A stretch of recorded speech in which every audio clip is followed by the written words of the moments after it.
अस्सलामु अलैकुम वरहमतुल्लाहि वबरकातुह। मोहतरम सामीन और नाजरीन, गर्मी की रात थी। मैं खुले आसमान के नीचे लेटा हुआ था।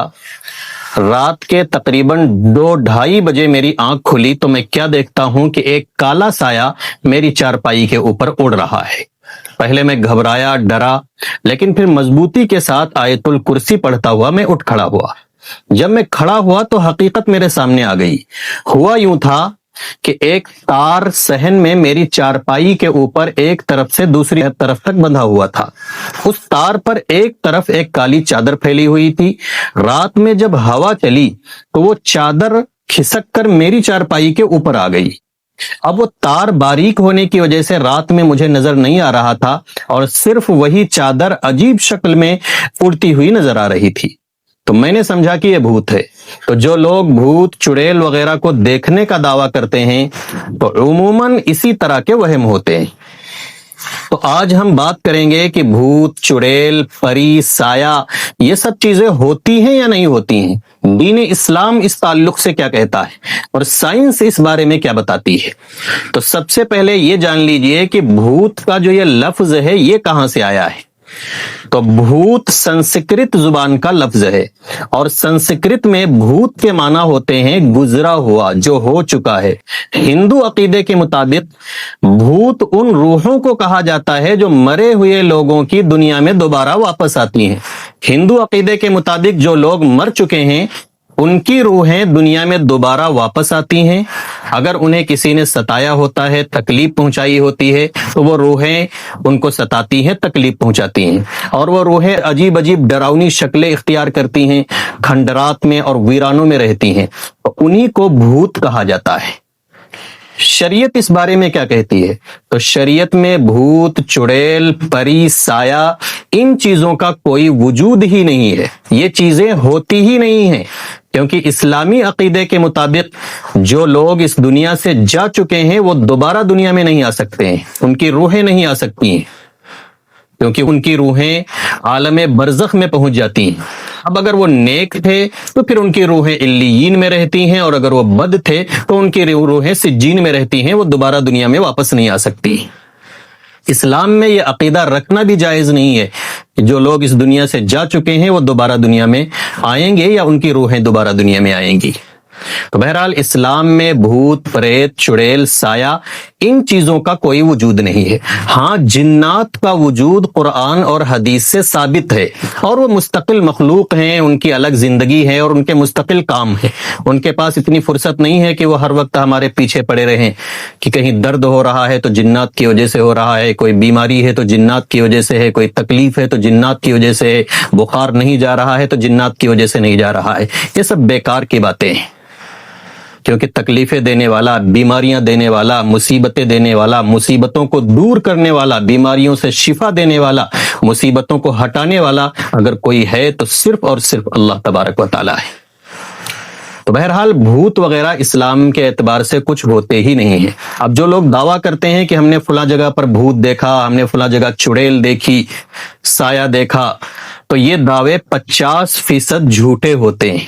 लोग दूसरों को डराने के लिए या अपने आप को बहादुर साबित करने के लिए इस तरह के दावे करते हैं और 50% दावे वो होते हैं जिनका ताल्लुक सिर्फ वहम से होता है। कोई शक्ल उन्होंने देखी और समझ में नहीं आया कि ये किस चीज की शक्ल है, कहां से आई। हालांकि वो समझ में आने वाली बात होती है लेकिन उनकी समझ में नहीं आ रहा है तो वो कह देते हैं भूत है। कोई आवाज सुनी और समझ में नहीं आया कि कहां से आवाज आ रही है, हालांकि समझ में आने वाली बात होती है लेकिन उनकी समझ में नहीं आ रही है तो कह देते हैं कि भूत की आवाज है। इसी तरह बहुत से लोग दावा करते हैं कि हमें रात में भूत दबाता है। तो ये क्या होता है, इसकी हकीकत भी मैं आपको समझा दूं। होता यह है कि जब रात में सोते वक्त दिल पर कोई दबाव पड़ जाता है, दिल पर हाथ पड़ गया या फिर इस करवट पर आदमी सो गया कि दिल पर दबाव आ गया, तब ये सूरत हाल पैदा होती है कि आदमी समझता है कि मुझे भूत ने दबा लिया है। हाथ पैर हिला रहा हूं तो हिल नहीं रहे हैं, बोल रहा हूं तो आवाज नहीं निकल रही है, کسی کو پکار رہا ہوں تو پکار نہیں پا رہا ہوں، تو آدمی سمجھتا ہے کہ کسی نے دبایا ہوا ہے اور دباؤ محسوس ہوتا ہے، تو یہ دباؤ دل پر بوجھ پڑنے کے نتیجے میں ہوتا ہے۔ جب دل پر بوجھ پڑتا ہے، دل پر دباؤ بھی محسوس ہوتا ہے اور ایک طرح کا خوف بھی دل میں بیٹھتا ہے۔ کبھی کبھی یہی خوف خواب میں عجیب شکلوں اور خوفناک شکلوں کی صورت میں آ جاتا ہے۔ آدمی کے دل پر دباؤ پڑا اور یہی حالت پیدا ہو گئی کہ لگ رہا ہے کہ کسی نے دبا رکھا ہے، ہاتھ نہیں ہل رہے ہیں، پیر نہیں ہل رہے ہیں، بول رہا ہے تو بول نہیں پا رہا ہے، اور اسی دوران دل پر دباؤ اور دل میں خوف کے نتیجے میں خواب میں بھی خوفناک شکلیں نظر آنے لگتی۔ تو یہ ہوتا ہے جب لوگ کہتے ہیں کہ ہمیں بھوت نے دبایا ہے۔ اب سائنس اس بارے میں کیا کہتی ہے؟ تو سائنس کے اعتبار سے بھی بھوت، پریت، چڑیل، پریاں ان کا وجود ثابت نہیں ہے۔ سائنس بھی صاف انکار کرتی ہے کہ بھوت، پریت وغیرہ کچھ بھی نہیں ہوتے ہیں، یہ محض وہم ہوتا ہے اور لوگوں کے دل میں اور ان کے دماغ میں خوف ہوتا ہے، یا ان کو مالی خولیا وغیرہ کی بیماری ہوتی ہے جس کی وجہ سے انہیں یہ چیزیں دکھائی دیتی ہیں۔ تو بہرحال ایک مسلمان کو مضبوط رہنا چاہیے، حقیقت پسند رہنا چاہیے، اللہ پر اس کا عقیدہ اور یقین مکمل ہونا چاہیے، اور اس طرح کے وہم کے چکر میں مسلمان کو نہیں پڑنا چاہیے۔ ہوتا یہ ہے کہ کسی کو کوئی بیماری ہے اور بیماری ٹھیک نہیں ہو رہی ہے، درد ہو رہا ہے، درد نہیں جا رہا ہے، تو وہ فوراً یہ سمجھتے ہیں کہ ہاں کوئی سایہ ہے، کسی بھوت اور پریت کا اثر ہے، اور پھر وہ نقلی عاملوں کے پاس جاتے ہیں، اور وہ عامل ایسے ہوتے ہیں کہ اگر کسی کو بخار بھی ہے، کسی کے سر میں درد بھی ہے، تو کہہ دیتے ہیں کہ تیرے اوپر کسی بھوت کا اثر ہے، آسیب کا اثر ہے، کوئی سایہ ہے، اور پھر موٹی رقم ایٹھنے کے چکر میں رہتے ہیں۔ حالانکہ 100 میں سے 99% ایسے لوگ ہوتے ہیں کہ انہیں آسیب نہیں ہوتا ہے، بلکہ کوئی نہ کوئی بیماری ہوتی ہے۔ ہاں، بیماری کبھی کبھی پرانی بھی ہو جاتی ہے، جلدی ٹھیک نہیں ہوتی ہے، دوا لگتی نہیں ہے، تو اس کا مطلب یہ نہیں ہے کہ یہ آسیب ہو گیا یا کسی بھوت پریت کا سایہ ہو گیا۔ ایک مسلمان کی شان یہ نہیں ہے کہ ذرا ذرا سی باتوں میں وہم کا شکار ہو۔ تو مسلمان کو چاہیے کہ اس طرح کے وہموں کے چکر میں نہ پڑے، مضبوط رہے، حقیقت پسند رہے، اللہ پر اپنا یقین مضبوط رکھے، اور اپنے آپ کو پاک صاف رکھے، اپنے گھر بار کو پاک صاف رکھے، قرآن کریم کی تلاوت کا اہتمام کرے، نمازوں کی پابندی کرے، اور اس طرح کے وہموں کے چکر میں نہ پڑ کر حقیقت کی دنیا میں زندگی گزارے۔